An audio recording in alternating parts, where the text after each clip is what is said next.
So I jumped onto Google and I Googled algebra.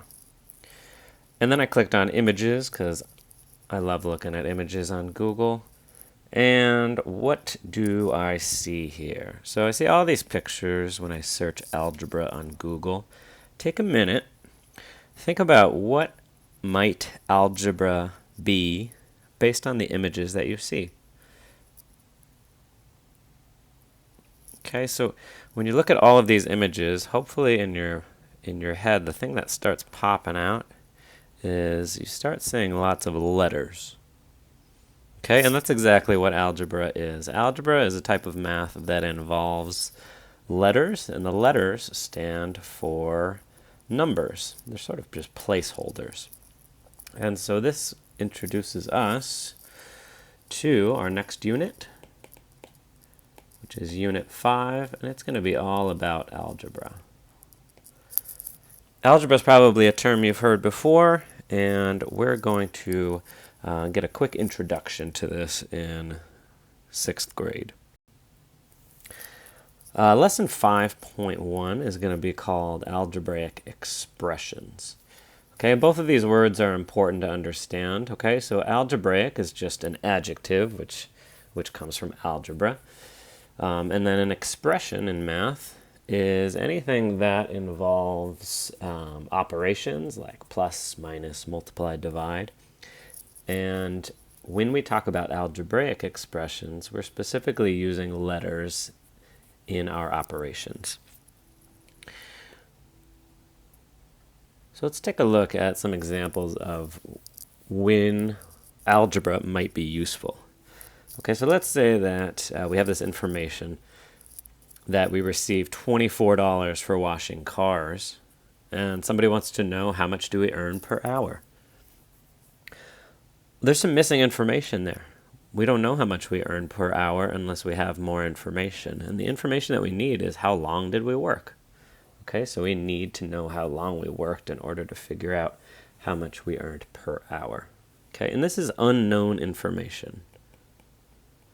Right? That information is unknown. We're not sure what it is. What about letter B down here? You buy 5 silicone baking molds at a craft store. How much did you spend? Well, we need to know how much each one costs, right? And so there's an unknown there. We don't know how much this baking mold costs or how much this one costs. And so there's something that we do not know.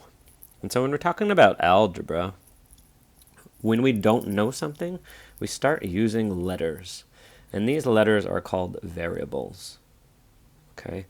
And so let's zoom in here. Okay?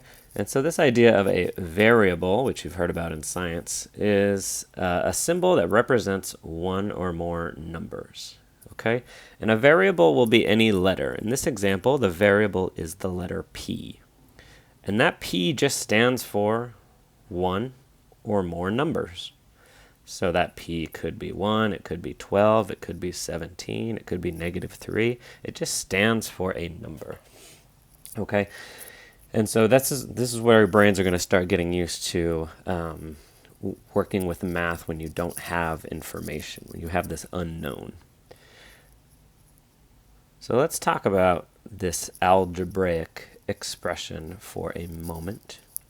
So this right here is called an algebraic expression because there is an operation, which is plus. It is algebraic because there is a variable, right? A fancy word for a letter. Okay, this variable just means letters. And then we have some numbers there to make this whole thing come together. So if the P is a variable, the number in front of the P is what we call a coefficient. Okay, so that 5 is called a coefficient. It's just a term that we use for the number in front of a variable.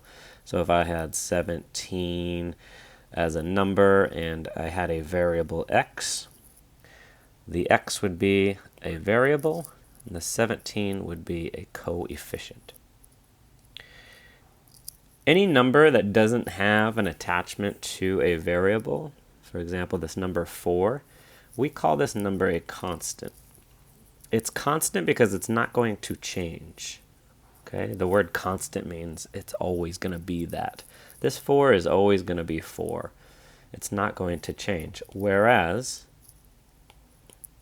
this 5p, if I have 5p and we decide to make this p a certain number, this whole thing's going to change because it's 5 times p. And so this might become, this whole thing might become 50. It might become 62. It doesn't really matter. But the fact that this could change, this term, means that it's not constant. So when you have a variable next to a number, because it can change, we call that variable. Remember in science, think of variable and the word vary, V-A-R-Y. Vary means to change. Whereas that 4 is always going to be constantly 4. Okay. And then the last thing we'll talk about is just what do we call this 5p here? We call that a term. Okay. We call coefficients and variables that are next to each other, we call those terms. So right away we get all these new words. So we're going to have to make sure we've spent some time on Quizlet and make sure we understand those. Okay, well, so why is understanding all of these words important? Because when you start getting math problems that have a bunch of these new algebraic terms in them, you don't know what to do unless you know what the words mean, all right? So here are the instructions. Let me get a different color. Here are the instructions for some problems that you're going to be working with.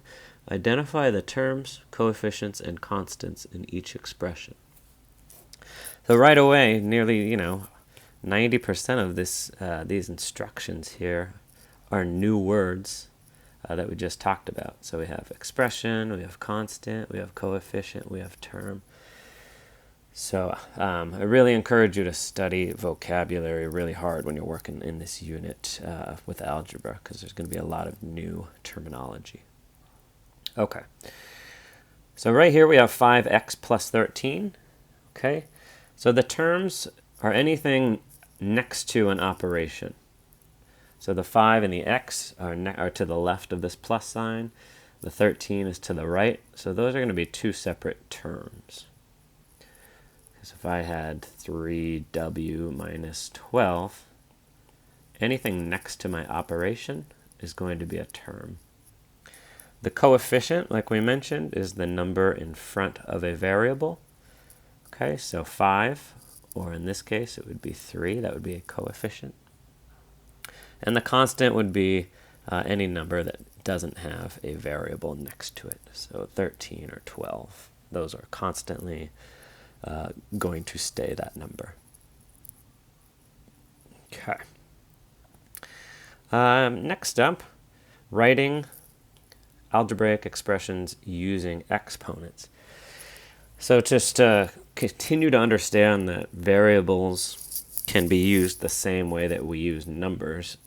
So in the situation that we have d as a variable, and we start seeing d times d times d times d times d, we can think of that in the same way that we thought of multiplying numbers in previous math units.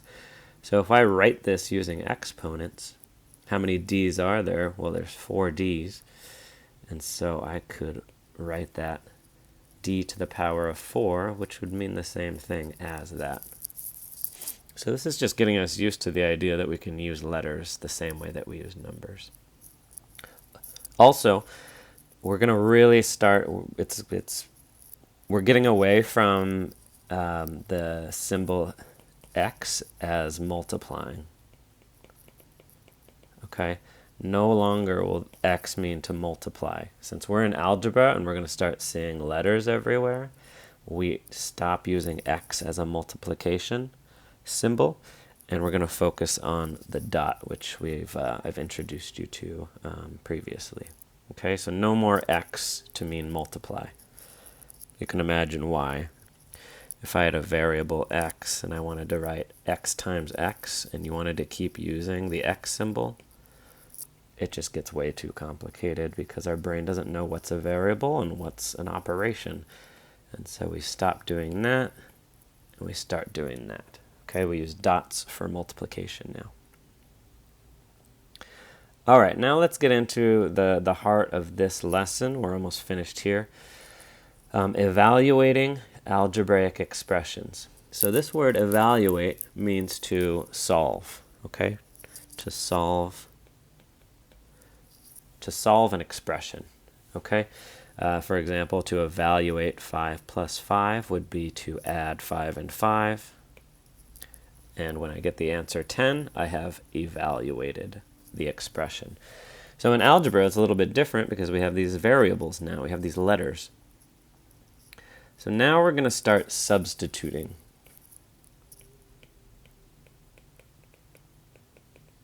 And substituting just means replacing a variable with a number so that we can evaluate. So if it says evaluate k plus 10, and this is an algebraic expression, when k equals 25. So they're saying solve this algebraic expression if we're saying k equals 25 or k is 25. So if they're telling me that k is 25, I'm going to substitute the letter k with the number 25. So I'm going to put it in its place. I'm going to replace it. Okay, to replace. So if I have k plus 10 and I substitute 25 for k, I'm going to put 25 in there. So I get 25 plus 10. 25 plus 10 is 35. All right. And it's going to be super important. You're going to want to do everything in your head, and I'm going to tell you to put it all on paper and show your work. And that's just part of the process. We need to see step by step what's going on. Let's move on to another one here.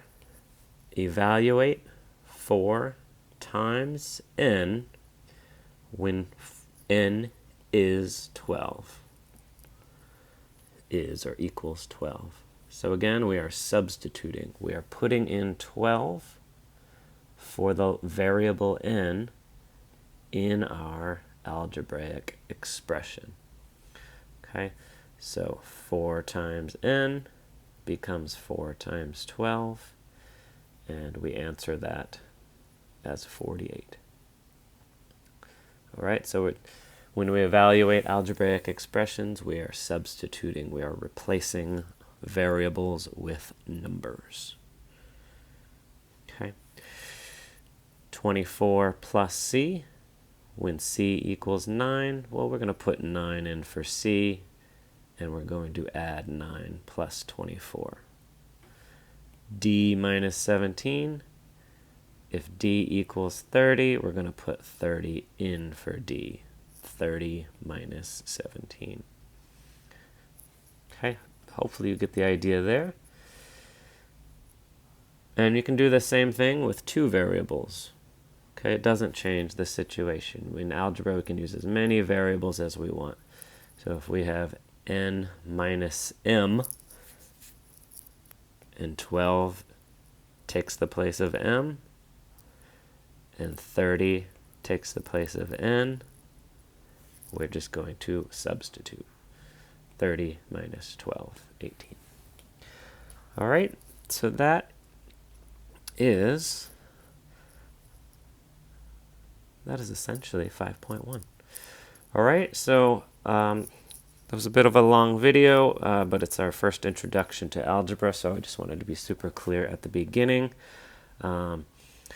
So your main goals here are learning how to understand and learning how to write and evaluate the fact that variables are placeholders for numbers, and variables are used when we have unknown pieces of information.